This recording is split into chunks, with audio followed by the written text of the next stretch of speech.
settings. And in every study, my question was, who is successful here and why? My research team and I went to West Point Military Academy. We tried to predict which cadets would stay in military training and which would drop out. We went to the National Spelling Bee and tried to predict which children would advance farthest in competition. We studied rookie teachers working in really tough neighborhoods, asking which teachers are still going to be here in teaching by the end of the school year. And of those, who will be the most effective at improving learning outcomes for their students? We partnered with private companies asking which of these salespeople is going to keep their jobs and who's going to earn the most money.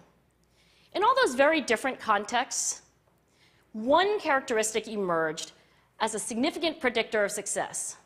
And it wasn't social intelligence, it wasn't good looks, physical health, and it wasn't IQ. It was grit.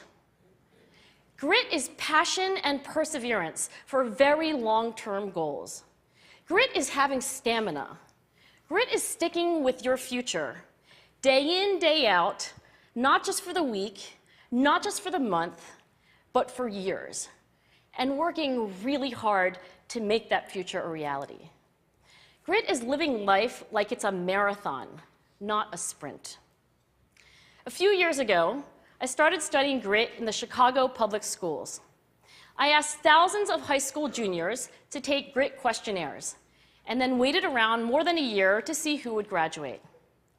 Turns out that grittier kids were significantly more likely to graduate, even when I matched them on every characteristic I could measure, things like family income, standardized achievement test scores, even how safe kids felt when they were at school. So it's not just at West Point or the National Spelling Bee that grit matters, it's also in school, especially for kids at risk for dropping out. To me, the most shocking thing about grit is how little we know, how little science knows about building it. Every day, parents and teachers ask me, how do I build